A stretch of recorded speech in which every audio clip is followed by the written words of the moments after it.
បាទសូមគោរពនឹងជម្រាបសួរទៅកាន់ពុកម៉ែបងប្អូនទាំងអស់គ្នាហើយបែកគ្នាប្រហែលថ្ងៃបងប្អូនជិតមួយអាទិត្យហើយ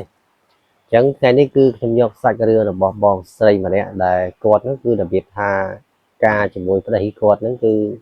4-5ឆ្នាំហើយគាត់មានកូនទេហើយម្ដាយឪពុកគាត់ម្ដាយក្មេកគាត់ទាំងឪពុកក្មេកគាត់ក៏ជំរុញឲ្យគាត់នឹងទៅពិនិត្យសុខភាពនៅឯមណ្ឌលសុខភាពដែលនៅជិតផ្ទះរបស់គាត់ណាទៅពិនិត្យរាល់សប្តាហ៍គឺពេទ្យហ្នឹងគាត់ថាសែនអ្នកទាំងពីរហ្នឹងគឺវាអត់តន់ត្រូវគ្នាណាហើយសុខភាពអ្នកទាំងពីរគឺវាអត់តន់អំណោយផលបានន័យថាស្បូនរបស់បងស្រីហ្នឹងគាត់ក្តៅអញ្ចឹងគាត់អត់អាចមានកូនបានទេអញ្ចឹងគាត់ឃើញឪពុកក្មេករបស់គាត់នោះមានកូនរហូតទៅដល់12នាក់អញ្ចឹងគាត់ចាប់អារម្មណ៍ខ្លាំងណាហើយឪពុកក្មេកគាត់ហ្នឹងគឺរបៀបថាគាត់ចាស់មែនតែចាស់ខ្លាំងណាអញ្ចឹងបងស្រីម្នាក់ដែលគាត់សុំមិនបញ្ចេញឈ្មោះទេគាត់បានចែកម្លែកសាច់រឿងដែលគាត់បានជួបប្រទះផ្ទាល់ហ្មងណាតាំងពីគាត់កើតមកក៏មិនដែរអឺអត់កូននៅដល់4-5ឆ្នាំអញ្ចឹងទេអញ្ចឹងហើយនេះគឺជាសាច់រឿងរបស់គាត់ហើយចាំងពលឺតិចបងប្អូនដោយសារតែអឺចាំងភ្លើងណាអញ្ចឹងដើម្បីកុំឲ្យខាតពេលបងប្អូនណាចូលទៅដល់សាច់រឿងដែលបងស្រីគាត់បានចែកម្លែកនៅក្នុង channel របស់ខ្ញុំបាទណាហើយបើសិនជាបងប្អូនបានចូលមកស្ដាប់ហើយសូមបងប្អូនជួយចុច Subscribe លើ channel ថ្មីរបស់ខ្ញុំបាទផងបងប្អូនណាដោយសារតែវាថ្មីស្រឡាញ់ទៅហើយអូខេបងប្អូនណាចូលទៅដល់សាច់រឿងទៀតតែម្ដងបងស្រីម្នាក់ដែលគាត់ឈ្មោះថាបងសៃនីដោយបងសៃនីគឺគាត់ការជាមួយនឹងប្តីរបស់គាត់ហ្នឹងគឺរយៈពេល5ឆ្នាំទៅហើយក៏ប៉ុន្តែគាត់អត់អាចមានកូនបានទេដោយសារតែបងសៃនីគឺស្បូនរបស់គាត់ក្តៅហើយពេទ្យក៏បានប្រាប់ដែរថាឲ្យបងស្រីហ្នឹងគឺហូបនៅរបស់ដែលបើបន្តិចដើម្បីឲ្យគាត់នឹងមានកម្លាំងហៅថាមានធម៌ពលដើម្បីឲ្យមានកូនបានណាហើយគាត់នឹងក៏ឆ្ងល់ដែរហេតុអ្វីបានជាគាត់ការជាមួយនឹងប្តីរបស់គាត់នេះរយៈពេល5ឆ្នាំទៅហើយគាត់មិនអាចយកកូនបានហើយគាត់ក៏សួរប្តីគាត់ដែរគាត់ថាបងយើងការជាមួយគ្នារយៈពេល5ឆ្នាំហើយតើបងឯងអន់ចិត្តអត់បើសិនជាអូនអត់មានកូនឲ្យមកឯងអញ្ចឹងតែប្តីរបស់គាត់ក៏ថាអត់អីទេអូនបងអត់បន្ទោសខ្លួនឯងទេរឿងមានកូនឬមិនមានវាស៊ីសងទៅលើប្រេងវាសនាទេបើសិនជាយើងមានបុណ្យវាសនាខ្ពស់យើងប្រកាសជាមានកូនបានហើយហើយរឿងមានកូននេះគឺវាសំខាន់ណាបងប្អូនសម្រាប់គូភរិយាស្វាមីទើបតែការថ្មីនេះពេលខ្លះគាត់ស្រឡាញ់ក្មេងខ្ញុំយល់អារម្មណ៍បងស្រីគាត់ស្រឡាញ់ក្មេងខ្លាំងណាអញ្ចឹងគាត់ចង់បានកូនដើម្បីបានជាគ្នានៅពេលដែលប្តីរបស់គាត់នេះទៅធ្វើការបាត់ទៅហើយអញ្ចឹងគាត់អត់មានគ្នាដើម្បីនិយាយជាមួយទេអញ្ចឹងមានតែកូននឹងហើយបលែងជាមួយគ្នាទៅកុំឲ្យអបសោកហើយណាមួយពេលដែលគាត់ចាស់ទៅគាត់អាចកូនរបស់គាត់នឹងអាចចិញ្ចឹមគាត់បានណាហើយពេលខ្លះកូនខ្លះអាចធំឡើងគឺបំផ្លាញម៉ែឪក៏មានដែរហើយមិនប្រកាសថាយើងមានកូនហើយយើងរបៀបថាយើងសប្បាយចិត្តខ្លាំងឯងទី1ពេលខ្លះកូនដែលយើងចិញ្ចឹមមកពេលដែលវាធំឡើងវាស្ដាប់បង្គាប់យើងគឺតែអីទេបងប្អូនតែបើវាមិនស្ដាប់បង្គាប់យើងទេគឺវាបំផ្លាញយើងរហូតគឺខ្ទេចខ្ទីក្នុងក្រុមគ្រួសារហ្នឹងវាអត់មានសុភមង្គលទេអញ្ចឹងថ្ងៃមួយគាត់បានទៅសួរឪពុករបស់គាត់ថាពុកឯងមានវិធីសាស្ត្រអីបានជាមានកូនរហូតទៅដល់12នាក់អញ្ចឹងខ្ញុំឆ្ងល់ខ្លាំងណាស់ហើយម្ដាយគាត់ហ្នឹងក៏របៀបថាគាត់និយាយបន្ទោសទៅកាន់បងសេនីនឹងខ្លាំងណាគាត់ថាកូនឯងណាម៉ែមិនដែលនិយាយទេកូនឯងការជាមួយកូនប្រុសម៉ែរយៈពេល5ឆ្នាំហើយម៉ែចង់បានចៅពរខ្លាំងណាដោយសារតែកូនរបស់គាត់ហ្នឹងគឺ12នាក់ហ្នឹងគាត់ការមានប្តីមានប្រពន្ធទៅនៅខាងប្រពន្ធខាងប្តីអស់រស់ស៊ីអីអស់ហើយអញ្ចឹងសល់តែលោកយាយនិងលោកតាហ្នឹងគាត់នៅផ្ទះហ្នឹងហើយលោកតាហ្នឹងគាត់មានអាយុ60ឆ្នាំហើយយាយហ្នឹងគឺអាយុលំបាក់គ្នាដែរបងប្អូនណា60ជាងបងគ្នាទីទួអញ្ចឹងទៅហើយម៉ែក្មេកគាត់ថាកូនឯងបើសិនជាអាចកូនឯងទៅពិនិត្យសុខភាពម្ដងទៀតមើល vì chết là mấy ban chia mình miên côn chứ máy nó không tạo khơi còn ai ca chỉ môi côn máy đấy mà chẳng năm từ bốn mai kết tha mai đừng ban chào po ơi gặp bát tái để dẹp pe pram chẳng năm đi cứ mai ở sân khâm khăng mình được man tha cổ này vừa mai ở sân khâm nhận đi còn vậy đừng ở sân khâm á ấy bon sấy có thơ một lần chú con bà bạ chết rồi chẳng có chấp đam xua từ căn mai khmer và con tha mai mà ấy tha nhóm tới ọt côn ở cho mà ai miên câu là hậu từ đó đọc pin nè luôn mà ai miên rú của môn là vấy thì còn miên thì xã ấy đẹp nhóm ban ọt hồi mai nó có tha ơi vậy 300 mà xua anh tê hãy từ xua bốc khmer vậy tư từ xua bốc vậy đó ta miên thì xã ấy mẹ anh bông sấy nó có thoáng đấy có từ xua ở bốc khmer quạt nè ở bốc khmer có ngon ngày nóng á cứ để biết tha chầm lại chất kháng à có từ thua sai chầm ca nó khỏi tiệp và con nắng cầm bông tại ba chất sai sọc sọc nó có côn sấy bọc con nó mà đó nó có xua thả bốc nhóm ngon là bốc nhóm đây chia ca chầm mùi nừng ở đây bọc nhóm mới giả pi pèm cho nam ơi cầm bát tái nhóm bạn ai miên côn bán này này cũng có thả ở vì mấy côn nhầm ngon thà bốc ai đang miên côn là hậu từ đó đập pin nữa bốc miên bị thi sái chui bẹp nhóm ban ót phụ nhầm xua mai mấy mẹ sao tê rồi bốc mày gọt nó còn từ lư chẳng có sao có thà ứng cổ này miên bị thi sái tê chỉ thò mà đá bốc nâng mai của nãy nhá sờ lạnh kia tăng pi còn là không mong mà hơi hơi ở đường miên côn trao mình miên côn trao nhé vì si xong rồi lư bốc đại tê bốc nâng việc khăng khăng bốc nâng việc khăng đái bạn chia mai còn ấy nhỉ miền câu là hồi từ đó tập pi nhá nó ấy con phỏ con nó ban ca đây mà bồi mỗi ngày quật mình đây thưa kịch ca nghe y tế hỏi bọn sấy quật chia nè để thưa ca thì tôi chẳng nó thưa ca tạm tẹt kia chẳng từ hỏi quật miền ca đấy mà tôi từ can câu pro bằng cao mà quật đấy phục quật đó có tải nhá ca chỉ mũi và pôn này vui hãy mồm vô côn vô ấy ơi anh po phong anh trai đi vì nè mai ấy nè rồi côn phò con còn dây vẹp bộ quạt có ta po ơi nam trong ban côn dạ pe bèm năm này nhom không khăng nát bốc còn dây không ấy mình khơi là tập phó lá nhưng mà đăng đấy bốc nhưng không ở pi lặt tập hiệp hay còn bắt tay nơi ta mình miễn bốc ở nâng vì màu bị ấy bốc ơi miền màu bị ấy tê cứ ấy nâng sao cầm lăng món nó dậy thoáng tới quạt dậy thoáng mong bốc quạt nó cho vậy cho chất vậy tròn tròn bá nữa vẫn quạt miên cầm nứt mùi bon sấy á bon sấy ní quạt miên cầm nứt muối thà trong sông câu ở mấy con nữa rồi cầm nứt ní cứ ắt miên là na kia mà chạ trôi quạt ấy quạt để biết thà quạt nứt khơi quạt phơi khu này mà chẳng ngày muối ở bốc bạc quạt cầm bông tại bài chắc sai nó khỏi tè bạc quạt thế đây quạt ban slip bẹ là clay bông bông này support điện viên ai viên tí tí cái nè hay quạt nó có châu từ xua bốc bạc quạt xua thà bốc ấy bốc ngày nắng cứ nhom tình đê bị ca nghĩ nhưng mà trong mà chui bốc tích cô nãy mà chui bốc cô nãy slip bẹ chăng mến ở đấy tiếp bốc chỉ thò mà đá để hỏi nhóm bẹ thành chăng ọt cao tới con này từ plus bị một bẹ trên center mơ tới cứ việc cọ mớ nè thì bốc bạc quất còn ta khơi sạch côn sấy bạc quất á côn sấy côn bà xa con đó lần so bằng bố nó sạch so lần mà lướt bà luôn sang tha sầm màu những bia lẽ đó là chay nhanh bóng được bờ đầu cháy chứ bốc quất nó có bia để quất vậy nó còn nghiệm một cháy này còn lướt tận một ức đại là sao tại chỉ thò mà đá bố mà đục pro dưỡng tu bây chỉ quạt miên vây chặt cho đi mến có bật tay đặc biệt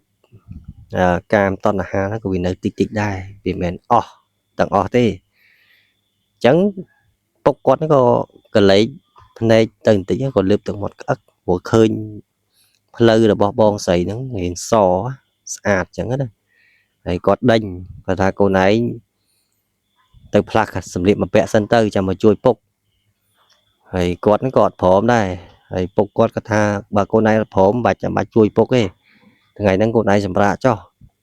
phố là đây phố sai chậm ca bà cọt nó khỏi khỏi tiền nó cứ trái hecta mình tên mà phố đó hay 1 năm tôi 1 năm cọt bà mẫu Paul sâu bà cọt đó lụa bàn lôi trái nữa rồi bốc cọt nó có vì chậm lại chất đây hay xua côn sấy bà cọt á hay cô nãy ngày nắng đôi chia chầm lái chứ mà xua bột chẳng nắng cứ cô nãy trong bên đây tham mấy nhóm admin đây tham mấy tiếp bốc còn là tha pe khla nhóm admin cấu nhóm ai hộ bị thi sao xây ban tình nằm mai nằm ấy mà phật chẳng á rồi mà để dạ pe nó cứ đặc biệt tha sọc pe bọc nhóm nó cứ đi chia mình sợ xua mà anh tê rồi bột bạc quạt nó có anh đất côn xa bạc quạt đây chẳng được pi thì nghe mong hai chia bằng mùi nắng cứ cọt bàn vừa sầm lò vừa ấy oi bọc nâng mà đài mày cọt hồn nắng rúm tẹt vào đây bà cọt nắng vào đây bà cọt và lâm láng cứ admin thì thư cách ca nghệ tế là xa tài cọt cứ rô mô là bo mình toàn khơi nhá vì thà toàn ba lô hết là nữ chuối cách ca nghề bọc bà cọt nữa rồi bọn sấy cọt ban vậy cho mỗi thằng bọc cọt đây nó pi đài mà đài khmei cọt rômទាំងប្តីបើគាត់បានដេកលក់ឲ្យហើយហ្នឹងគាត់ទៅនិយាយជាមួយនឹងឪក្មេងគាត់ថាពុកហើយពុកឯងទំនេរអត់ទំនេរតាហើយម៉ោងយប់ស្មានហ្នឹងអត់ទាន់ទៅដេកទេនៅតែពុកខ្ញុំចង់និយាយរឿងក្នុងចិត្តប្រាប់ពុកបន្តិចមានរឿងអីនិយាយមកហើយគាត់ទៅបន្ទប់អ៊ំហ្នឹងហ្មងណាទៅបន្ទប់ឪពុកក្មេងគាត់ហ្នឹងហើយពេលហ្នឹងគាត់ថាបើសិនជានិយាយរឿងអីនិយាយក្នុងចិត្តអីប្រាប់ពុកមកកុំឲ្យខ្លួនឯងទៅងុយដេកពេកហីខ្ញុំអត់លាក់អត់បាំងទេពុកបើសិនជាអាចខ្ញុំចង់សុំកូនមួយពីពុកហើយពុកគាត់គ្រាន់តែលឺអញ្ចឹងស្រឡាំងកាំងភ្លាមមកបងគាត់ថាហើយនិយាយមែននិយាយលេងខ្ញុំអត់មែននិយាយលេងទេពុកខ្ញុំនិយាយការពិតសុំកូននឹងសុំយ៉ាងម៉េចផងឲ្យពុកធ្វើម៉េចពុកឯងដូចមិនដឹងខ្ញុំនិយាយប៉ុណ្្នឹងហើយទេពុកដឹងក៏ប៉ុន្តែពុកមិនអាចធ្វើអញ្ចឹងបានទេរឿងហ្នឹងគឺពេលដែលពុកធ្វើទៅគឺមានន័យថាពុកក្បត់នឹងម្ដាយរបស់ខ្លួនឯងក្បត់ទាំងកូនប្រុសបង្កើតរបស់ពុកទៀតណាអញ្ចឹងពុកអត់អាចធ្វើអញ្ចឹងបានទេខ្លួនឯងគិតសារដើមឡើងវិញពេលហ្នឹងបងសេនីគាត់ថាខ្ញុំមិនអាចគិតទៅក្រោយវិញបានទេពុកដោយសារតែខ្ញុំឃើញពុកមានសមត្ថភាពពុកអាចឲ្យកូនខ្ញុំបានមួយហើយអញ្ចឹងសូមពុកអាណិតខ្ញុំផងអង្វរទៅទូចឪពុកក្មេងគាត់ហ្នឹងឪពុកក្មេងគាត់ក៏ថាហែងឈួតឬក៏ជាថ្ងៃហ្នឹងលើបឆ្នាំច្រឡំអីក៏មិនបើសិនជាឯងឈួតទៅឈួតឯងទៅក៏មិននាំអញឈួតជាមួយគាត់ដេញកូនប្រសារបស់គាត់មកឯងទៅដេញនៅបន្ទប់ឯងវិញទៅក៏មិននិយាយជាមួយអញគ្មាននិយាយរឿងអត់ប្រយោជន៍ជាមួយឯងទេទៅដេញកូនប្រសាគាត់ក៏ទៅចូលក្នុងបន្ទប់ប្តីរបស់គាត់ទៅដេកព្រលឹមឡើងទៅពុកគាត់ហ្នឹងក្រោកម៉ោងប្រហែលជា4ម៉ោង5ហ្នឹងគាត់ទៅដឹកគោដឹកអីខាងក្រោយផ្ទះណាបញ្ចេញគោបញ្ចេញអីចឹងហើយបងស្រីពេលហ្នឹងក៏ព្រលឹមឡើងគាត់មុជទឹកធម្មតាពេលព្រឹកគាត់មុជទឹកចងពងចឹងណាហើយពេលដែលពុកគាត់កំពុងតែស្រាយគោស្រាយអីឃើញបងស្រីកូនភាសាខ្លួនឯងមុជទឹកវាងរបៀបថាអាណិតកូនស្រីដែរគាត់គិតក្នុងចិត្តណាពុកគាត់ថាបើសិនជាអញធ្វើអញ្ចឹងប្រហែលជាអញហ្នឹងគឺបើមិនស្លាប់ក៏ពិការដែរបើសិនជាធ្វើរឿងកខ្វក់ជាមួយនឹងកូនប្រសាអញ្ចឹងគាត់នៅតែគិតរហូតពេលហ្នឹងក៏កូនប្រសាគាត់ហ្នឹងក៏និយាយដែរថាពុកបើសិនជាអាចពុកឯងឲ្យកូនខ្ញុំមួយមកខ្ញុំអរគុណពុកខ្លាំងបើសិនជាពុកអាចបំពេញបំណងដែលជាបំណងចុងក្រោយរបស់ខ្ញុំដោយសារតែបងស្រីនេះគឺគាត់ស្រឡាញ់ក្មេងខ្លាំងតាំងពីគាត់ការជាមួយនឹងប្តីរបស់គាត់មករយៈពេល5ឆ្នាំ គាត់តែឃើញគូភរិយាស្វាមីអ្នកដតីដែលនៅក្នុងភូមិជាមួយគ្នាហ្នឹងគឺគាត់មានក្តីសុខណាស់ពេលដែលគាត់ការហើយគាត់មានកូន2 3ទៅញញែកញញ៉ាចពេញតែផ្ទះអញ្ចឹងមើលទៅវាមានហៅថាសុភមង្គលណាអញ្ចឹងគាត់ចំណែនដោយសារតែគាត់ការចំណែនរបស់គាត់ហ្នឹងទើបធ្វើឲ្យគាត់ហ្នឹងហ៊ានធ្វើរឿងប្រេះផ្ដាស់ជាមួយនឹងឪពុកក្មេករបស់គាត់ហ្នឹងពេលហ្នឹងឪពុកក្មេកគាត់ហ្នឹងគឺអត់ខ្វល់ពីកូនប្រសាស្រីរបស់គាត់ទេឲ្យតែឃើញគាត់កិច្ចរហូតរយៈពេលដែលបងស្រីម្នាក់ហ្នឹងគាត់អង្វរទទូចរហូតរយៈពេល5 ទៅ 6 ខែ5 ទៅ 6 ខែបងប្អូនមិនតិចណាយូរមែនទែនដោយសារតែការចង់បានអញ្ចឹងគាត់ព្យាយាមអញ្ចឹងពេលហ្នឹងក៏ពុករបស់គាត់ក៏ណិតកូនប្រសាគាត់ដែរគាត់បាននិយាយថាបើសិនជារឿងនេះពុកធ្វើអីកូនឯងមានកូនទៅហើយចុះពុកដោះស្រាយជាមួយនឹងម្ដាយកូនឯងដោះស្រាយជាមួយនឹងកូនប្រុសបង្កើតរបស់ពុកដោះស្រាយថាម៉េចហើយបងស្រីនេះគាត់ថា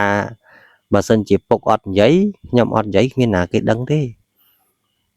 បើសិនជាអញ្ចឹងមែនគឺល្អហើយក៏ប៉ុន្តែកុំឲ្យរឿងនេះបែកធ្លាយទៅដល់ម្ដាយកូនឯងរួមទាំងកូនបង្កើតរបស់ពុកបើសិនជាបែកធ្លាយទៅកូនឯងនិងពុកគឺមិនរស់ទេអញ្ចឹងអ្នកទាំងពីរហ្នឹងគាត់សុំកលុំគ្នាធ្វើរឿងកខ្វក់ហ្នឹងពេលហ្នឹងកូនប្រុសរបស់គាត់ហ្នឹងជាមួយនឹងម្ដាយក្មេកគាត់ហ្នឹងគាត់រវល់ទៅខេត្តរយៈពេល2 ថ្ងៃបងប្អូនណា2 ថ្ងៃហ្នឹងបានឱកាសបរោយអញ្ចឹងគាត់បានប្រាប់ទៅកាន់កូនប្រសារបស់គាត់ណាម្ដាយក្មេកគាត់ថាកូនណាឥឡូវនេះគឺម៉ែរវល់ទៅខេត្ត2 ថ្ងៃសិនទៅជាមួយនឹងប្តីឯងនេះអញ្ចឹងឯងចាំជួយធ្វើសឡធ្វើអីឲ្យពុកឯងហូបផងដោយសារតែម៉ែអត់នៅផ្ទះទេហើយបងសេនីពេលហ្នឹងគាត់បានដៃមកគាត់ថាចាអត់អីទេម៉ែកុំភ័យរឿងបាយទឹកខ្ញុំរៀបចំឲ្យគាត់ហ្នឹងមកស្អាតមកល្អអញ្ចឹងហើយព្រលឹមឡើងគាត់ធ្វើដំណើរទៅជាមួយនឹងកូនប្រុសរបស់គាត់ហ្នឹងតែខែទេណាមិនដឹងថាគាត់ហ្នឹងគឺទៅមានកិច្ចការងារអ្វីទេពេលដែលគាត់ធ្វើដំណើរទៅខេត្តហ្នឹងក៏របៀបថាអ្នកទាំងពីរគាត់បានឱកាសហ្មងគាត់បានឱកាសពេលហ្នឹងបងប្អូននឹងមិនហ៎ថ្ងៃហ្នឹងគឺបងស្រីគាត់ស្លសម្លកកូខ្មែររបស់យើងណាឈ្ងុយពេញរៀនបាយហ្នឹងហើយគាត់លើកបាយលើកស្លហ្នឹងចូលទៅក្នុងបន្ទប់ឪក្មេករបស់គាត់ហ្នឹងពេលដែលចូលទៅក្នុងបន្ទប់ឪក្មេករបស់គាត់ហ្នឹងឪក្មេករបស់គាត់របៀបថាបន្ទប់របស់គាត់រៀបស្អាតណាធម្មតាចាស់គឺគាត់មានការរៀបចំមានសម្ដាប់ធ្នាប់ល្អណាហើយចូលទៅគឺស្អាតមែនទែនហើយពេលហ្នឹងឪក្មេកគាត់ក៏បាននិយាយដែរគាត់សួរណាថាកូនណាថ្ងៃហ្នឹងកូនឯងស្លោអីគេតែមិនក៏ឈ្ងុយខ្លាំងម្ល៉េះហើយពុកហើយបងស្រីនេះគាត់ថាថ្ងៃហ្នឹងគឺកូនស្លសម្លកកោពុកហើយខ្ញុំពៅពុកឯងបន្តិចដោយសារតែឃើញពុកហ្នឹងគឺធ្វើចំការហត់ពេកអញ្ចឹងយកមកហើយគាត់ក៏ហូបសម្លហើយនឹងបាយនឹងហើយហ្នឹងគាត់ក៏និយាយជាមួយនឹងកូនប្រសារបស់គាត់ថាកូនណាថ្ងៃហ្នឹងសម្លកូនឯងឆ្ងាញ់ណាហើយចំពេលហ្នឹងគាត់ស្លៀកពាក់របៀបរៀងវាលណាហើយពេលហ្នឹងគាត់បានឱកាសហ្មងរយៈពេល2 ថ្ងៃហ្នឹងគាត់បានឱកាសចាប់ផ្ដើមប្រតិបត្តិការរឿងអីផ្សេងណាបងប្អូននៅក្នុងបន្ទប់ជាមួយឪក្មេកគាត់ហ្នឹង2 នាក់ហ្នឹងមកមានអីបងប្អូនហើយសំដូចបំងបងប្អូនណារយៈពេល2 ថ្ងៃហ្នឹងគឺអ្នកទាំងពីរបានធ្វើរឿងប្រេះផ្ដាស់នៅក្នុងបន្ទប់តែ2 នាក់ទេហើយឪពុកគាត់ធម្មតាអាយុរបស់គាត់ពេលត្បិតតែគាត់អាយុ60មែនតែកម្លាំងរបស់គាត់នៅពេញណាហើយមិនដឹងថារយៈពេល2 ថ្ងៃហ្នឹងគាត់ធ្វើរឿងចឹងមិនដឹងថាប្រហែលលើកប្រហែលសារទេហើយបងស្រីគាត់ទៅសារឪពុករបស់គាត់ដែរគាត់ថាពុកឯងណាអ្វីត្បិតតែពុកឯងអាយុច្រើនមែនក៏ប៉ុន្តែកម្លាំងពុកឯងគឺខ្លាំងជាងកូនប្រុសពុកឯងឆ្ងាយណាហើយពុកហ្នឹងគាត់ក៏និយាយដែរគាត់ញញឹមលក្ខចិត្តចុះដោយសារតែគាត់អាណិតកូនប្រសាស្រីរបស់គាត់បងប្អូនណា ca dù năm hay admin câu min ấy ai bà đại bà quạt bồ phó năng chẳng quạt nít có sầm lại bằng nón côn bà xa xây bà quạt từ chẳng dạ pê mà tất còi máu có để biết hà bong xì ní quạt miền ca út chẳng ao phim một bốn á út chẳng ao rốt mà chu rốt spy nó hồ ấy hộp chẳng á hay ở đây bà quạt khơi bà bốn chẳng cứ ban xua từ căn bà bốn bà quạt có thảo nè ồ này mơ tới đôi phiệp bây đôi chi mà nó tranh côn chẳng mạch máu này từ vấn đất sọc phiệp nơi mà đô sọc phiệp là nơi chất te dưới nè bong giấy có từ vấn đất sọc phiệp mớ pe đến có tha ô sôm ọp ọ sa tô ôn pro ha và pôn ôn ấy nhá biên câu nói để biết tha quạt o kháng quạt giấy ắt chỉnh ở đây bà quạt nó cho thằng mà đá bà pôn mà đủ dưỡng ọt côn nhà pi giảm năm hay sọc sọc từ bà pôn biên câu những na kim ó bà pôn pe nó quạt hô cái chiều mỏng chúc liên không te và quạt nữa tái cốt mình ban đang thả câu nó cứ chỉ câu rồi bỏ học bục bỏ cái bỏ quạt đi hey bỏ bồn đạp mới vì mình xóm ấy mày đấy bỏ bồn mưa bò là miên tam social media xem tam Facebook để kịp xa chứ thà vì hướng cả làng xây khla ở bục một con hôn ai cả miên mày cầm lốp chạy hôn ai cả miên ô miên cục bạc da một bốn á vì mình ọt miên đi nơi nông sông cung nhưng sắp ngay đường ấy có vì ai cả làng bán đấy để xa tại dưỡng mặt đài mưa chứ còn mặt đài sẽ đào chiều mưa thế hồi bông xì ní coi bị quạt bàn đăng thà quạt nó vẫn đất mưa sau hiệp tới bàn đăng thà quạt nó miên cốn quạt bài chất khăn mền thêm mà bố á quạt rô ấy po rồi nhật bàn đấy chẳng chỉ thao mà đá mà đủ sợi dưới pe để po pu cứ để dẹp pe bầm buồn khai đập ngày cứ dù để mà bốn trên mặt năm đá mền lên sao chứ đó chẳng tới ao tầm lại từ lừa sợi tí bầm buồn á để xa tại quạt chỉ nè tại bằng cao mà đủ làng màu rồi vì vậy tới bon sấy quạt tam cặp bất quạt mình trong phương trắng ấy tại sao tại quạt khuyên chỉ mà đứa một bốn áហើយទីមួយគាត់ស្រឡាញ់ក្មេងខ្លាំងដូចជាខ្ញុំនិយាយដើមវីដេអូអញ្ចឹងគាត់ស្រឡាញ់ក្មេងខ្លាំងដល់ថ្នាក់កូនគេហ្នឹងក៏សឹងថាសុំគេមកចិញ្ចឹមដែរក៏ប៉ុន្តែប្តីរបស់គាត់ហ្នឹងមិនឲ្យសុំគេមកទេដោយសារតែគិតថាជាកូនគេផ្សេងអញ្ចឹងមិនមែនកូនខ្លួនឯងអញ្ចឹងគាត់អត់យកទេគាត់ថាអូនឯងបើសិនជាយកកូនគេមកចិញ្ចឹមបងអត់ទទួលស្គាល់ទេបើសិនជាកូនយើងផ្ទាល់យើងអ្នកបង្កើតមកនេះអាហ្នឹងបានជាបងស្រឡាញ់ខ្លាំងហើយប្តីរបស់គាត់គឺអត់ចូលចិត្តយកទៅកូនគេមកចិញ្ចឹមទៅសុំកូននេះគេទៅមកទេដោយសារតែគាត់មិនស្រឡាញ់ណាហើយពេលដែលបងស្រីគាត់ចាប់ផ្ដើមមានកូនក្នុងផ្ទៃអញ្ចឹងគាត់របៀបថាឪពុកក្មេងគាត់ហ្នឹងគាត់ចាប់ផ្ដើមភ័យខ្លួនក្នុងខ្លួនរបស់គាត់វាចេះតែអត់ស្រួលណាគិតថាខ្លួនឯងហ្នឹងធ្វើទៅរឿងកខ្វក់ជាមួយនឹងកូនប្រសាអញ្ចឹងវាមិនគប្បីជាមួយនឹងប្រពន្ធរបស់គាត់រួមទាំងកូនបង្កើតរបស់គាត់កូនប្រុសហ្នឹងហើយប្រហែលខែនេះគឺឪពុកក្មេងគាត់មិនសូវនិយាយស្ដីជាមួយនឹងប្រពន្ធរបស់គាត់និងកូនប្រុសរួមទាំងបងស៊ីនីនៅដែរទេដោយសារតែគាត់របៀបថាគាត់ចង់បែកអារម្មណ៍គាត់មិននឹកស្មានថាគាត់ហ្នឹងមានវ័យ60ឆ្នាំទៅហើយគាត់អាចធ្វើរឿងកខ្វក់ជាមួយនឹងកូនប្រសារបស់គាត់ចឹងបានទៀតណាអញ្ចឹងបានន័យថាកម្លាំងរបស់គាត់នៅពេញណាបងប្អូនណាថាតិចនិចណាបងប្អូនចាស់គាត់ប្រកែណាបងប្អូនចំណាំមើលទៅចាស់ពីចំនួនមុនហ្នឹងបងប្អូនមើលទៅកូនប្រមាណខ្លះហ្នឹង10នាក់ខ្លះ2 10ច្រើនដែរបងប្អូនមិនមែនធម្មតាទេអញ្ចឹងបានន័យថា skill របស់គាត់ហ្នឹងគឺខ្លាំងមែនបងប្អូនណាហៅថាវិធីសាស្ត្ររបស់គាត់យ៉ាងម៉េចក៏ខ្ញុំមិនដឹងដែរតែបងប្អូនទៅសួរផ្ទាល់សម្រាប់លោកអ៊ំចាស់គាត់មានកូនច្រើនហ្នឹងទៅសួរគាត់ទៅគាត់ប្រាប់ហើយធ្វើម៉េចអីម៉េចមានកូនណាហើយបងស៊ីនីបន្ទាប់ពីគាត់បានពោពោះរយៈពេល9 ខែ 10 ថ្ងៃហ្នឹងគាត់ក៏អាសាទៅពិនិត្យសុខភាពនៅពេទ្យដែរពេទ្យហ្នឹងគាត់ថាអូសុខភាពកូនរបស់បងអូនស្រីឯងណាគឺសុខភាពល្អណាស់ហើយជាកូនស្រីទៀតអូកូនស្រីទៀតបងប្អូនហើយប្តីរបស់គាត់គ្រាន់តែឮថាកូនស្រី គាត់សប្បាយចិត្តខ្លាំងណាស់ដោយសារតែគាត់ទី1បងប្រុសគាត់ស្រឡាញ់កូនស្រីហើយចំណែកប្រពន្ធរបស់គាត់ហ្នឹងគាត់ស្រឡាញ់ស្រីក៏បានប្រុសក៏បានពីរហ្នឹងគាត់យកមួយណាក៏បានអញ្ចឹងណាហើយពេលដែលឪពុកក្មេករបស់គាត់ហ្នឹងធ្វើរឿងមិនគប្បីជាមួយនឹងកូនប្រសារបស់គាត់អញ្ចឹងគាត់ដេកយប់ឡើងគាត់ដេកអត់លក់ទេបងប្អូនមិនដឹងថាមូលហេតុអីទេ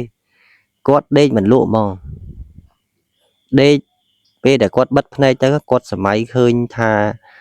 គាត់ធ្វើទង្វើអាក្រក់ជាមួយនឹងកូនប្រសារបស់គាត់មានវិបដិសារីជាប់ខ្លួនហ្មងអញ្ចឹងថ្ងៃហ្នឹងដូចជាថ្ងៃដែលប្រពន្ធរបស់គាត់ហ្នឹងគឺរវល់ទៅលេងអ្នកចិត្តខាងអញ្ចឹងណារបៀបថាអ្នកចិត្តខាងគេហៅជប់លៀងជប់អីអញ្ចឹងណាហើយគាត់ហ្នឹងក៏ទៅក៏បងស្រីហ្នឹងគាត់មានឱកាសគាត់ទៅអរគុណឲ្យក្មេងគាត់ហ្នឹងហើយគាត់ក៏និយាយថាពុកឥឡូវនេះគឺគោលបំណងរបស់ខ្ញុំហ្នឹងបានសម្រេចហើយខ្ញុំហ្នឹងអរគុណពុកច្រើនណាស់ដែលពុកហ្នឹងគឺមានចិត្តល្អដែលបានផ្ដល់កូនឲ្យខ្ញុំបានមួយនេះខ្ញុំអរគុណពុកខ្លាំងណាស់អរគុណជាអនេកប្បការហ្មងគាត់និយាយបរិយាយប្រាប់ពុករបស់គាត់ហ្នឹងនិយាយពីថាក្បោះក្បាយរបស់គាត់ដែរបងប្អូនណាហើយពុកគាត់ក៏បាននិយាយប្រាប់ទៅកាន់បងស៊ីនីថាបើសិនជាឯងនឹងមានកូនហើយណារឿងដែលឯងធ្វើជាមួយអញលាក់ឲ្យចិត្តណាបើឯងលាក់មិនចិត្តទេអញនឹងឯងងាប់ទាំងពីរមានរស់ទេហើយបងស៊ីនីគាត់ថាអត់អីទេពុកដូចតែខ្ញុំនិយាយដូចតែខ្ញុំធ្លាប់ប្រាប់ពុកទៅហើយបើសិនជាខ្ញុំអត់និយាយពុកអត់និយាយអត់មានណាគេដឹងទេអញ្ចឹងអ្នកទាំងពីរគាត់សុំកលុំគ្នាហ្មងសុំកលុំធ្វើរឿងប្រេះប្រាស់នៅក្នុងផ្ទះហ្នឹងទាំងដែលឪពុកក្មេករបស់គាត់រួមទាំងកូនប្រសារបស់គាត់វាចេះតែទៅរួចដែរបងប្អូនអ្វីក៏ទៅរួចដែរបងប្អូនសំខាន់ឲ្យតែមានបងប្អូនណាឲ្យតែមានកូនគាត់ហ៊ានលះបង់អីក៏អស់ឲ្យតែគាត់នឹងអាចមានកូនបានហើយបងប្អូនស្ដាប់មើលទៅវាប្រៀបបីដូចជាបងស្រីនេះគាត់ឃ្លាននឹងមានកូននឹងខ្លាំងហ្នឹងមែនទេជំងឺដែលមនុស្សស្រីដែលគាត់ចង់មានកូនណាបងប្អូនណាគឺគាត់ទប់អត់បានទេដោយសារតែការស្រឡាញ់ក្មេងគឺមនុស្សស្រីគឺស្រឡាញ់ខ្លាំងជាងមនុស្សប្រុសគឺស្រឡាញ់តែមួយឆាវឯអាយសម្ដេចមនុស្សស្រីគឺស្រឡាញ់ងប់ហ្មងគឺចង់ទៅលេងជាមួយនឹងកូនក្មេងលេងជាមួយនឹងកូនខ្លួនឯងណារហូតអញ្ចឹងបើន័យថាម្ដាយគឺមានការស្រឡាញ់កូនខ្លាំងជាងឪពុកហ្នឹងគឺរបៀបថាមិនល្មមទេក៏ប៉ុន្តែមិនមែនមានន័យថាឪពុកមិនស្រឡាញ់កូនទេស្រឡាញ់ដូចតែគ្នាទេក៏ប៉ុន្តែការស្រឡាញ់ដែលធំជាងគេគឺម្ដាយបងប្អូនចំណាំមើលណាបងប្អូនដែលគាត់មានកូនម្នាក់អញ្ចឹងឬក៏ពីរនាក់ហើយឃើញឪពុករបស់គាត់នោះវាយដំច្រំធាក់អញ្ចឹងហើយម្ដាយនេះទៅការពារហើយទៅរងពាត់រងអីអញ្ចឹងទៅដើម្បីកូនទៅថាប្តីថាចេះថាចុះថាឯងនេះទៅវាយកូនវាយអីចេះចុះគាត់ការពារកូនរបស់គាត់បងប្អូនណាហើយឪពុកហ្នឹងគាត់វាយមិនមែនវាយឲ្យសម្លាប់អីទេគាត់វាយដើម្បីបដៅកូនពុតកូនតាំងពីទូចរហូតដល់ធំកុំឲ្យវាមានភាពឆ្លើយឬក៏ហៅថាខលខូចណាពុទ្ធស័យវាតន់នៅខ្ចីទៅពីតែវាអាស្រ័យចាស់ហើយណាពុទ្ធលេខកើតហ្នឹងបងប្អូនពុទ្ធស្អីកើតបើរឹងបាត់ទៅហើយហ្នឹងពុទ្ធមនុស្សពុទ្ធពីក្មេងទៅហើយតែធំឡើងគឺនិយាយអត់ស្ដាប់ទេបងប្អូននិយាយឆ្វេងទៅស្ដាំនិយាយចុះនិយាយឡើងទៅចាក់ទឹកលើក្បាលទីអញ្ចឹងណាវាអត់ស្ដាប់យើងទេអញ្ចឹង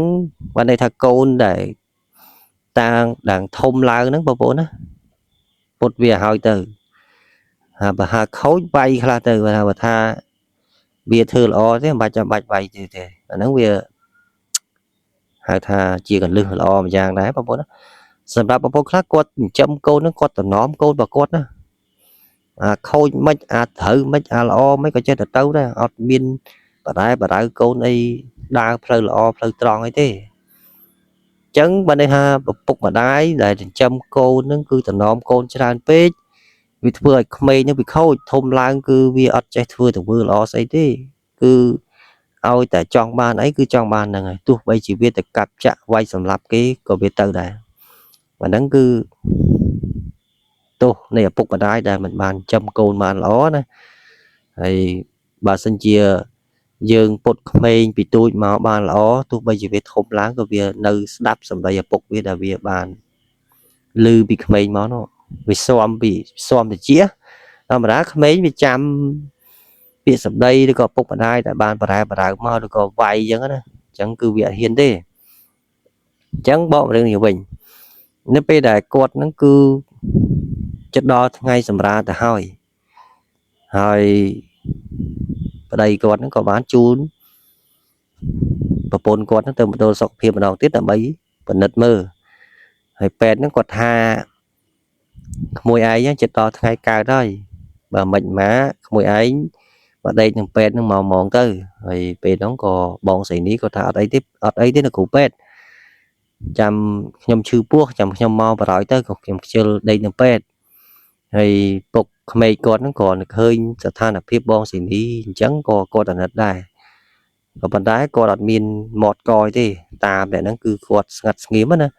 hay mà đưa nghiêm giống một vốn á bàn đấy một vốn cái năng bài luôn chạy cho sợ ấy mà đó nè nghiêm mưa mưa nó bàn đấy một vốn cho làm mưa đó hai bon xì ní dục nó có chư bua mẹ mong phải đọp chư bua có ở đây và có đánh chun một pet rồi bục mày nó có màu đây có ta cô này chun bồn cô này được pet đó mở bia chư bua quạt chư bua ôi chết cay đó rồi từ đó pet nó có cái nâng pet nó tới cái pe dục mặc đọp cái nâng pet nó phấp bảo bồn nga má côn sấy chỉ bị tha mục một đôi ở bục mày quạt nữa ót miếng lại na to thêm một bồn côn sấy mình đã nâng quạt đã mua ra ôn cả cá hai thả sấy ca cho hay côn bà con nó toàn cả phó một bồn còn đã mua sấy ca một nữa thì ở đây bà con nó còn đã lạnh mua ca này thế còn đã mua sấy lẹ như thế này mua sấy lẹ còn phần trái pet ban phèo tha côn bong sấy ní nước còn là việc tha lỗ về để còn lần đó cứ là việc tha thử nạp máu nè hỏi có ban xuống từ can được bọc quạt côn pro bằng cái bọc quạt đó có tháp bọc côn sấy bò bộ pôn nhóm á cứ mốc đôi bọc bé đạ mong và rối phía rối nè rồi bọc bọc quạt của ban vậy có thà chào hãy nhá câu này nó việc đôi tề chào anh đây thế một nó việc miệt katana thế một nó cứ đôi tề anh chẳng thôi chào anh những cạnh mà anh chẳng ơi còn vậy chẳng đó chả phải tam côn phổ và con nữa rồi bọn sấy quạt về để quạt đi là lừa cái pet nó quạt bán để nhóm đã bộ quạt rồi về nó cứ côn pro và quạt nó chơi thì có khơi và pôn có nó nhóm đã bộ quạt đó nè rồi về nóng bộ quạt nó các bán phép tại cắn côn pro và quạt nữa hay côn pro và quạt có bán xua tại cắn là bộ quạt đây còn tháp bốc nhưng mơ và pôn nhóm cứ chia nhóm đã bộ anh mấy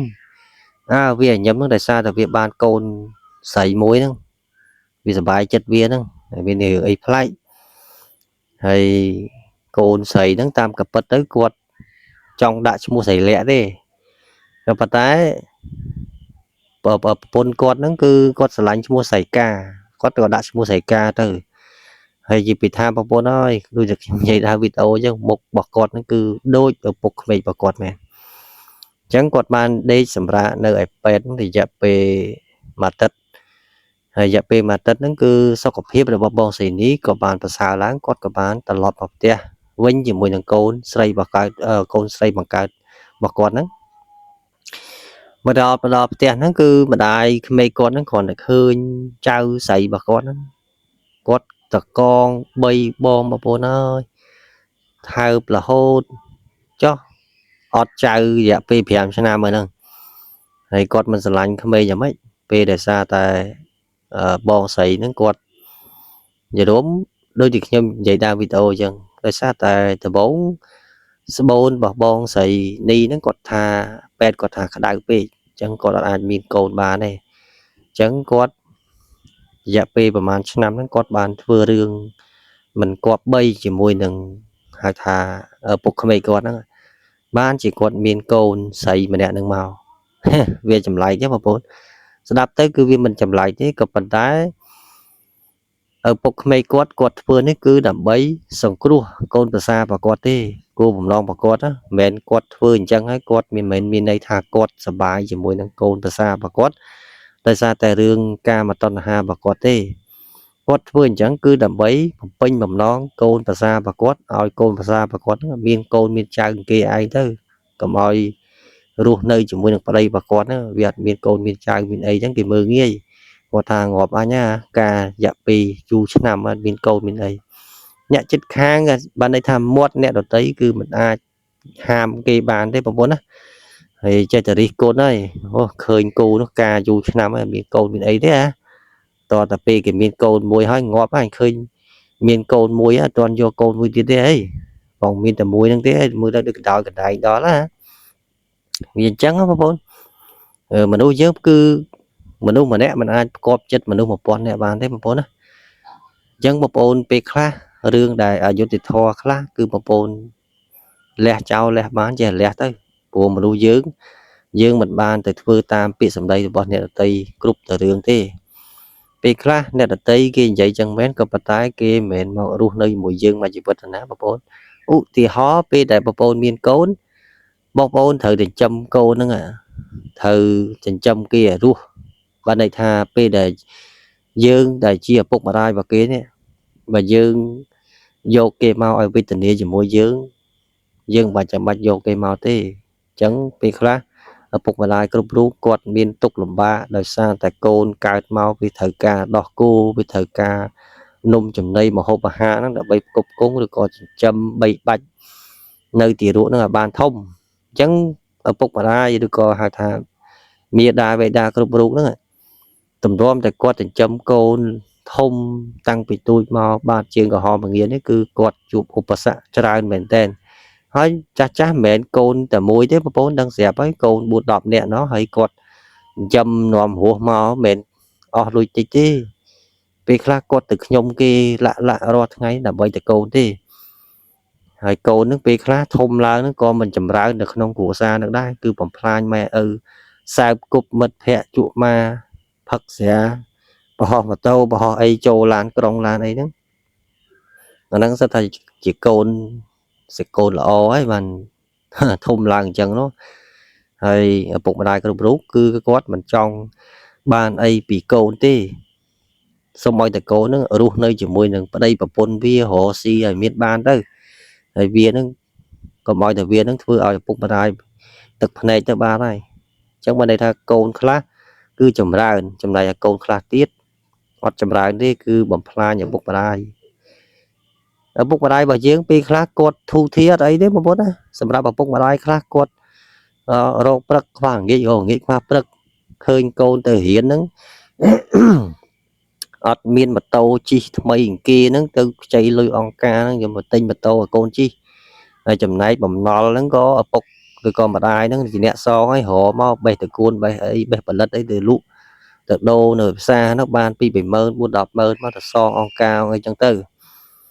អញ្ចឹងអត្ថន័យនៃឪពុកម្ដាយគឺសំខាន់ខ្លាំងណាស់បងប្អូនមិនមែនលំបានទេ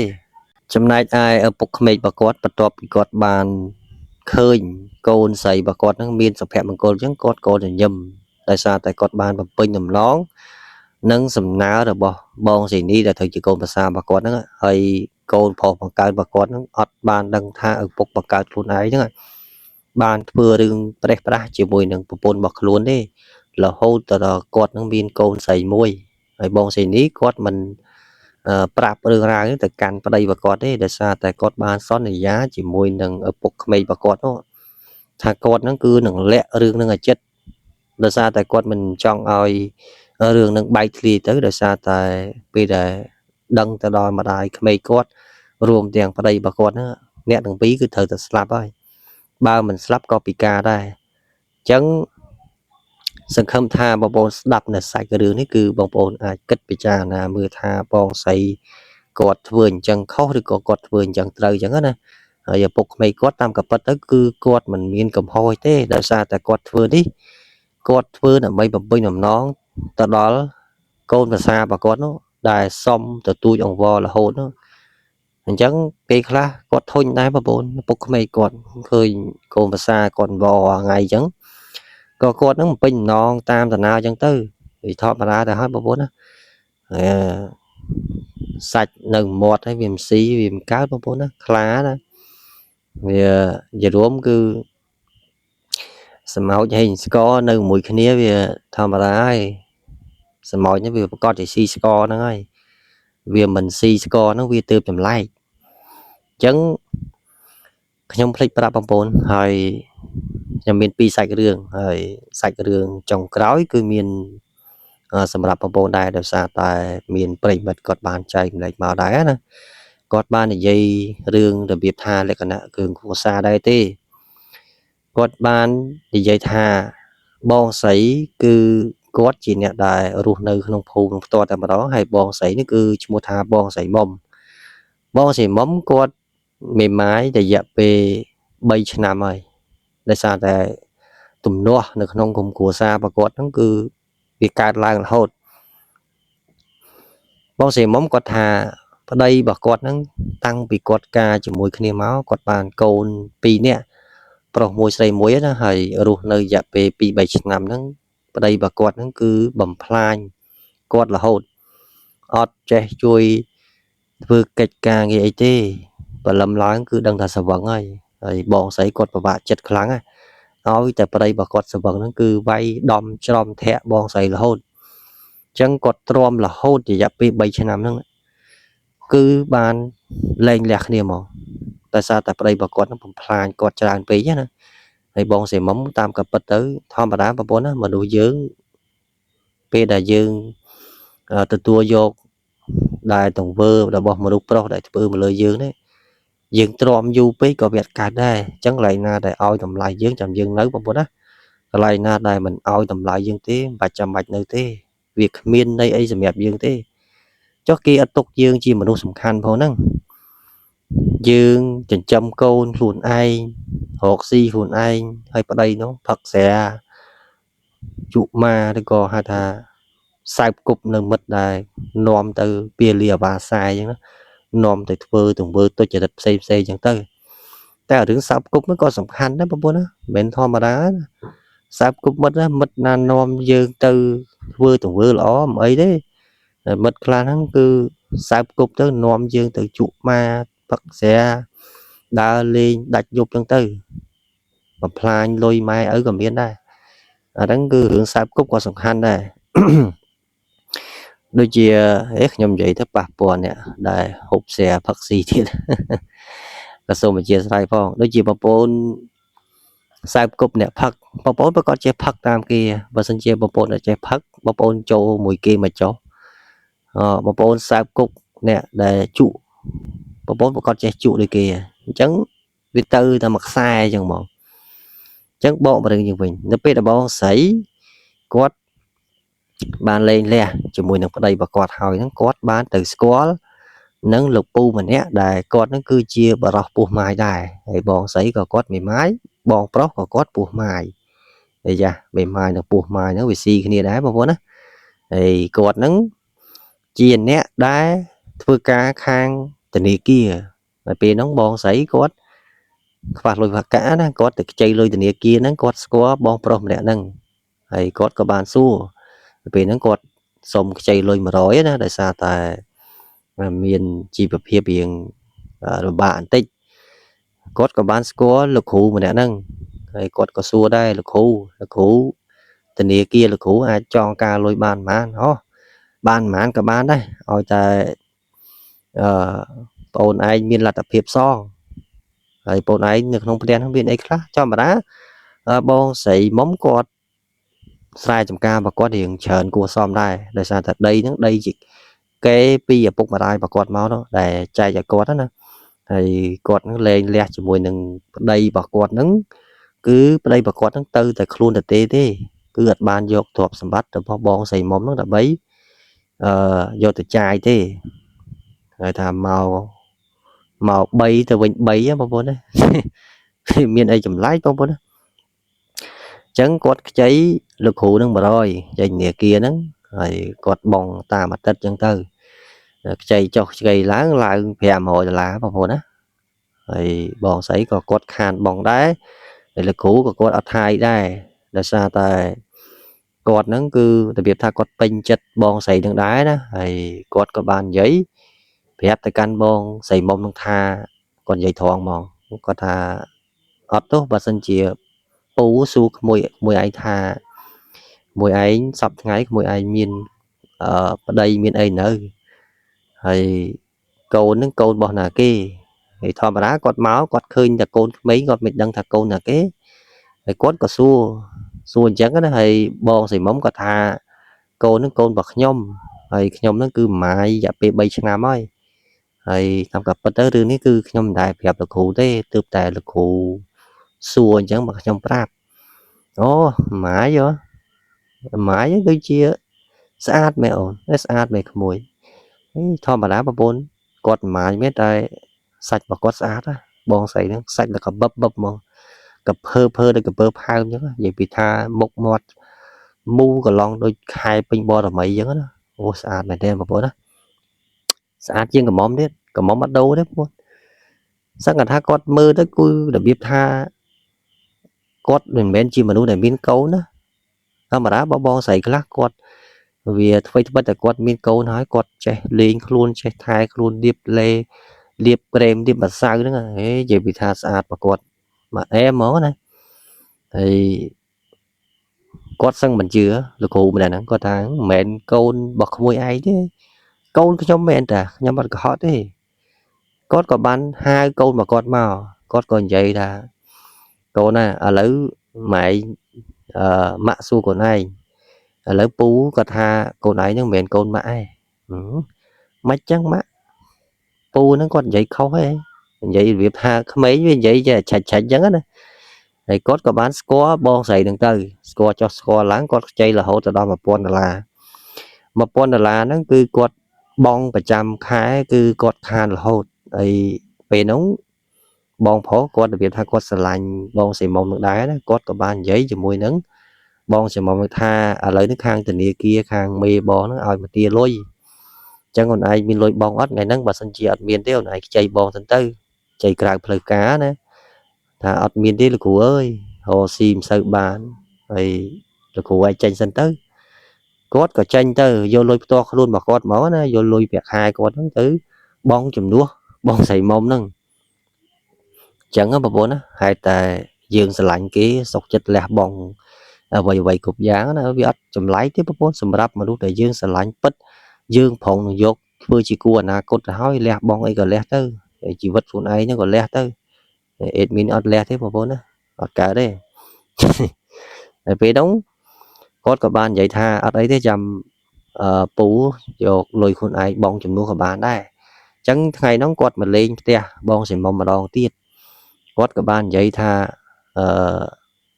ở tôi môi bà sân chỉ pu vậy không chất phép môi ai kịch mách lờiนี้cứ đặc biệt tha pu hạ bên đôi chia miên chất từ lời môi ai hay bong sẽ mong quạt tha pu nó vậy chẳng bên này tham mách pu trong ban này tha pu nó sẽ lạnh môi ai dù ai tại đườngนี้คือmình hiền phép mùi ai đi và xin chỉ mùi ai mình sẽ ấp bơm ấy dọc pu vừa đây mòn tới tại sao là pu nó miên ca nghe sáp hay câu pi nè nó bà xin chỉ ở nơi chỉ mùi pu ai riêng đo pu mòn cho nè đại vừa ca từ nia kia về để châu để vừa tè vừa ấy nó cái su hồ gì nhà bắt ấy nhà bắt lúc nhà bắt thì plom nhớ này chạy quay computer chạy kịch lấy chạy say up rất tệ sầm phi hết bốn mẹ thao mà ra đấy giống bon sấy có quần dây bon sấy tha nhóm bắt được ai cũng tiếp pu rồi xa tại nhóm mình mà dẹp bị bảy năm ơi rồi nhóm kịch hạt nhóm nơi chụp mùi nè côn pro sấy bọc nhóm dẹp bị bảy năm bị ai cả đai chấn pu châu ngày na cả châu cho về nó có bị tháp bao lương khiêu oi là cụ mình đã nắng á thì có còn dây thay ôn ấy bà sinh dịp bon châu thì đắng ôn ấy bà quạt thay bà ca bà man thì bòn sấy có tha ở đây tê hướng thay bà ca thay được đo nó cứ trong mặt do chờ tê là mồm nước bà này rồi về nó có quát bán dây prap từ căn ở phục bài bà quát nó là cụ nữa nè គាត់ថាម៉ែឥឡូវនេះគឺខ្ញុំបានជាប់ចិត្តទៅលើមនុស្សស្រីម្នាក់ដែលគាត់គឺជាស្ត្រីមេម៉ាយនៅឯចុងភូមិមកហើយខ្ញុំស្រឡាញ់គេខ្លាំងណាស់ម៉ែខ្ញុំនឹងយកគេនឹងធ្វើប្រពន្ធហ្មងហើយពេលហ្នឹងក៏ម្ដាយរបស់គាត់បាននិយាយថាបើសិនជាឯងស្រឡាញ់ខ្លាំងឲ្យយកទៅអត់អីទេការឲ្យមានកូនប្រើស្រាប់ដោយសារតែប្រពន្ធមុនគាត់ហ្នឹងគឺអត់មានកូនទេហើយបងស្រីមុំហ្នឹងគាត់មេម៉ាយតែគាត់ម៉ាយមានកូនប្រើស្រាប់ណាហើយគាត់ក៏បាននិយាយរឿងថ្លៃទឹកដោះហ្នឹងថ្លៃទឹកដោះបងស្រីគាត់ថាអត់អីទេខ្ញុំយកតែ$2000ទេសម្រាប់រៀបការណាពេលហ្នឹងក៏គាត់បានហៅក្រុមគ្រួសារទាំងសងខាងមកនិយាយគ្នាណានិយាយចូលតដឹងចូលអីចឹងទៅហើយពេលហ្នឹងកូនប្រុសស្រីរបស់គាត់ហ្នឹងក៏ឆ្ងល់គាត់ថាម៉ែឯងផងយកប៉ាថ្មីឲ្យខ្ញុំមែនឯងរកប៉ាថ្មីឲ្យហ្នឹងព្រោះឯងអត់ប៉ាយូរហើយហ្នឹង3ឆ្នាំហើយតើ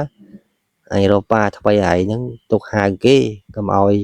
អត់មានប៉ាគេគាត់ក៏បាននិយាយប្រាប់កូនគាត់អញ្ចឹងហើយពេលហ្នឹងគាត់ក៏បានរៀបចំពិធីមង្គលការទៅតាមប្រពៃណីខ្មែរយើងណាហើយការហើយហ្នឹងគាត់ហាក់បីដូចជាស្រឡាញ់ប្រពន្ធគាត់ខ្លាំងណាអូការងារធ្ងន់ស្រាបោកអាវការងារផ្ទះការងារស្អីហ្នឹងគាត់ចំណាប់ចំនួនជាងស្រីទៀតតែធម្មតាប្រពន្ធបងប្រុសហ្នឹងគឺរបៀបថាគាត់តាំងពីទូចមកគាត់លំបាកច្រើនណាការងារចុងភៅការងារកូនកបិតអីគឺគាត់ឆ្លងកាត់អស់ហើយការងារសំឡងមួយថ្ងៃ5000ក៏គាត់ធ្លាប់ធ្វើដែរអញ្ចឹងការងារផ្ទះហ្នឹងក៏គាត់ធ្លាប់ធ្វើឲ្យគេដែរតាមផ្ទះតាមអីហ្នឹងទម្រាំតែគាត់ហ្នឹងរៀនបានខ្ពស់មានការងារល្អខាង CEO ហ្នឹងគឺមិនមែនធម្មតាទេបងប្អូនណាត្រូវការចំណេះវិជ្ជាខ្ពស់ដែរអញ្ចឹងគេយកអ្នកនឹងងទៅធ្វើការទៅអីបងប្អូនទៅទាលុយគេមិនទៅគិតបជាមិនបោកឲ្យមិនគឺមិនធម្មតាទេបងប្អូនណាត្រូវប្រើគួរក្បាលប្រើចំណេះវិជ្ជាហ្នឹងអញ្ចឹងបានចាស់ថាពីចំនួនមុនណាគាត់ថាផ្ដាំឲ្យក្មេងៗខំរៀនពីទូទៅហើយទៅពេលតែធំឡើងណាមានការងារធ្វើមានហៅថាអនាគតល្អត្រឹមត្រូវអញ្ចឹងណាអញ្ចឹងគាត់ចេះផ្ដាំហើយបងប្អូនខ្លះគាត់មិនសូវគិតរឿងការរៀនសូត្រនឹងប្រហែលទេហើយទៅដល់ផ្ទះភ្លាមនោះចុចទូរស័ព្ទនឹងមើលឲ្យតែរឿងហ្នឹងនៅសម្លឹងទូរស័ព្ទហ្នឹងអត់មានសម្លឹងមេរៀនទេមិនមែនថាយើងមើលតែទូរស័ព្ទទេវាមានម៉ោងមានពេលវេលាអញ្ចឹងណាមើលទូរស័ព្ទ1ម៉ោងទៅរៀន2ម៉ោងអញ្ចឹងទៅ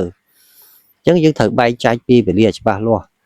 បើមិនជាយើងមិនបែងចែកពេលវេលាច្បាស់លាស់ទេអនាគតរបស់បងប្អូនគឺមិនអាចរីកចម្រើនឬក៏ហៅថាជោគជ័យទៅមុខបានទេតែពេលប្រឡងបងប្អូនមានចេះអីហើយអ្នកដែលខំរៀនទៅពេលដែលចិត្តប្រឡងគេដឹងហៅថាចំណេះវិជ្ជាគេនេះគឺពេញខួរក្បាលហ្នឹងគេគ្រាន់តែសម័យគឺគេសរសេរចេញដែរអញ្ចឹងបងស្រីមុំ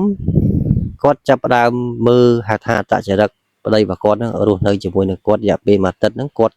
របៀបថាអូគាត់មិនដែលឃើញមនុស្សប្រុសអីចេះដល់ថ្នាក់ហ្នឹងឯងការងារផ្ទះការងារបោកអាវលាងចានធ្វើម្ហូបស្អីគាត់ចេះទាំងអស់បងប្អូនហើយគាត់ទៅសើប្តីគាត់ហ្មងហើយសូម្បីតែអ្នកភូមិដែលរស់នៅចិត្តហ្នឹងក៏គាត់និយាយដែរគាត់ថាអើយមុំអើយមុំហើយបានប្តីក្រោយនេះល្អខ្លាំងណាស់ហើយមើលស្រឡាញ់ថ្នាក់ថ្នមហើយអត់មានឲ្យធ្វើអីទេការងារផ្ទះទាំងម្ហូបអាហារហ្នឹងហើយមើលបច្ចុប្បន្នបច្ច័យដល់ហើយអញ្ចឹងហើយសំណាងខ្លាំងហើយស្រឡាញ់គ្នាបានយូរអ្នកភូមិហ្នឹងគាត់ជូនពរអញ្ចឹងណាហើយបងសៀមុំគាត់ញញឹមនឹងខ្ជិបចុះដោយសារតែមនុស្សស្រីយើងពេលដែលគាត់ជួបទុកជួបលំបាកពីដើមមកគាត់មិនដែលស្គាល់ពាក្យថាមានសុភមង្គលយ៉ាងម៉េចពាក្យដែលថាប្តីល្អយ៉ាងម៉េចអញ្ចឹងណាហើយគាត់ក៏សប្បាយចិត្តខ្លាំងណាគាត់ក៏អរគុណប្តីរបស់គាត់ដែរគាត់ថាបងតាំងពីបងឯងការជាមួយខ្ញុំមកអ្នកភូមិគេសរសើរបងឯងច្រើនណាខ្ញុំអរគុណបងឯងខ្លាំងហើយប្តីរបស់គាត់ថាអត់អីទេអូនការងារធ្ងន់ស្រាបងរ៉ាប់រងបានទាំងអស់ឲ្យតែអូនឯងជាមួយនឹងកូនរស់នៅបានស្រួលគាត់និយាយអញ្ចឹងជាមួយនឹងប្តីគាត់ហើយប្តីគាត់ក៏របៀបថាជាមនុស្សដែលស្លូតដែរអត់សូវកាច់ឬក៏មានថាចរិតកោងកាងអីដែរហើយប្រពន្ធគាត់របៀបថាពេលដែលគាត់បានគ្នាដំបងនិយាយពីថាស្អិតល្មួតដូចស្គាល់តាំងម៉ែអញ្ចឹងប្រពន្ធយប់ឡើងកេះ kè là hôn mình đang tha kè hưởng ấy thế bố nó mà dục tô phư nó kè là hôn kè bố con đang thật kè hở ấy bố thì bố hai cách này vô là kè này mấy kè chẳng mấy bố mong bớ kè mong bảy kè thì vì nó con thổ sĩ bà con nó đây lúa hỏi nè vì đây tiệm bố kè hay là hôn là mong buồn thì bọn sĩ mong có thằng mọi từ ca ba đi về ngay sao mọi khăn là nạn nắng để bọn và hai chia sẽ ba bà bọn nơi lõ mình đăng rồi mấy ơn chơi thật kè là hôn chẳng bọn anh dần chẳng vì đã tiền cái nía nè chứ thôi mà đá mà bốn thôi mà chết bằng cái mình đục máu vì thử ta hương chẳng là hỏi mà bốn á vì chiếm hối thế và sân thì dương mình thơ trắng miên miên câu mà vì đã miên mà đục nó bị nã miên để đu ở nát ca được không thấy anh ấy nhầm vậy ca bất đó mà bốn mẹ vậy lý sao thế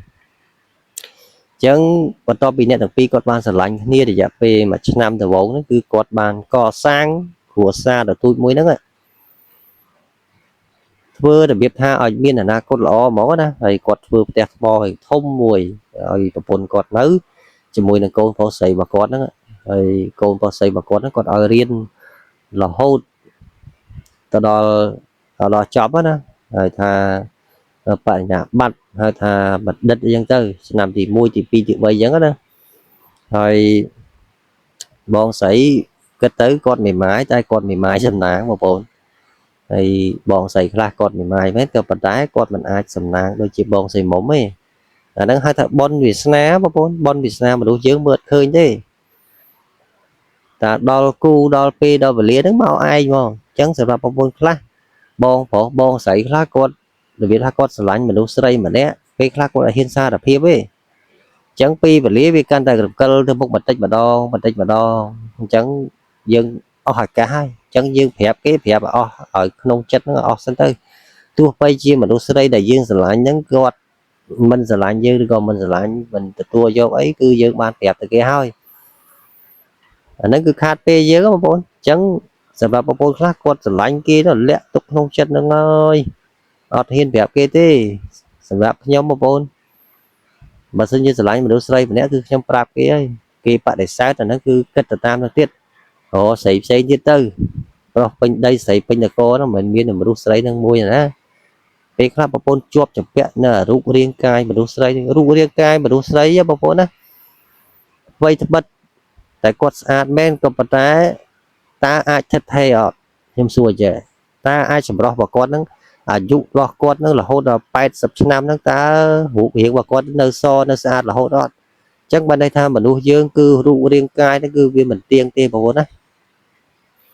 bà bốn còn bắt đầu đã rõm từ lư mà nuôi xây đây bà bốn sẽ lanh đọ chất pi xa bon sấy nó quạt mục chuối mọt viên nhé bà bốn sẽ lanh nhé mẹ đấy bà bốn á sợ cơ bay chiếu chuối mà chẳng việc ra như cắt ban của cắt tới vụ hiện cai mà đối chướng cứ chia là bọc mình tiền chia là bọc chay kia thế chay kia chẳng bao nhiêu nước pe để bồn miên vây 50 năm được có ta vẽ cả đám mà đúng không kia vô tới tí tí rồi bạn thân mình sợ cơ chữ pua chữ chữ kè chữ non chữ chữ chả phải mà nó cứ vô từ tí tí rồi chẳng dương công bắt đầu đã rom đưa qua hai tha công long chất từ lư rụng riêng cài được pe chia là bỏ đại mình tiếng đó chẳng bỏ mà đừng như mình được pe đại bỏ sẽ món chỉ mùi nừng ở đây bà con nước ban rụng nơi sọc sàn thôi nó có đặc biệt tha mà đây phục mà đây để xong ha nó có miên ca trade o chụp bộ cô pro xây bà con đây để xa tại khơi côn phổ bà con nó cứ con ban rô bà con trớ đó chẳng vì đại dương rô bà con trớ chẳng cứ đặc biệt tha nông chất bỏ dưỡng cứ sợ bài chất kháng rồi vậy bị tha sẽ va cam ấy dục lại ấy bọn bỏ thằng mà phay buôn mau bọn xảy nó có trong ban hướng lơ khẽ nó mong man của ban đấy mà cô là chia say hình vậy tròn mong man của quát từ đây chó vụ hiệp và quát án và bốn mà mẹ cho bay tới cả lô cho chất phèo mới nâng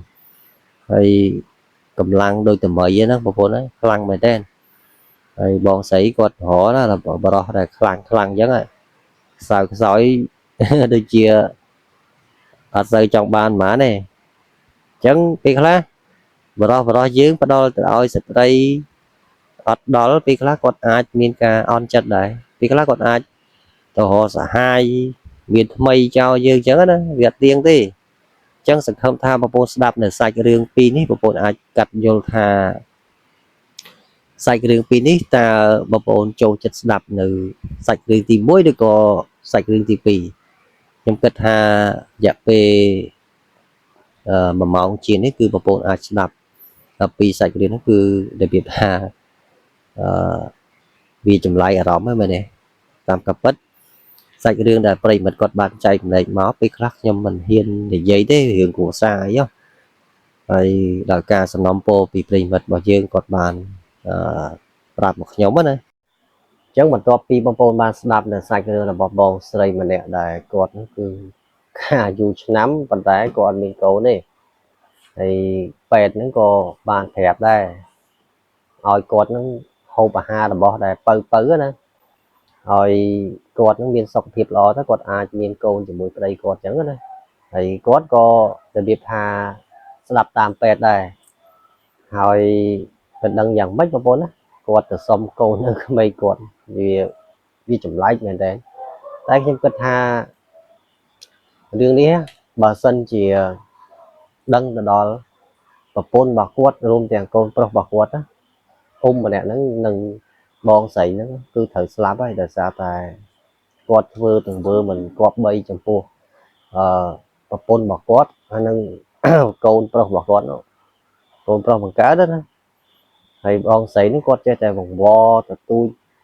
ឪពុកក្មេងគាត់ហ្នឹងដើម្បីចង់បានកូនមានអីមួយគ្នាអញ្ចឹងណាហ្នឹង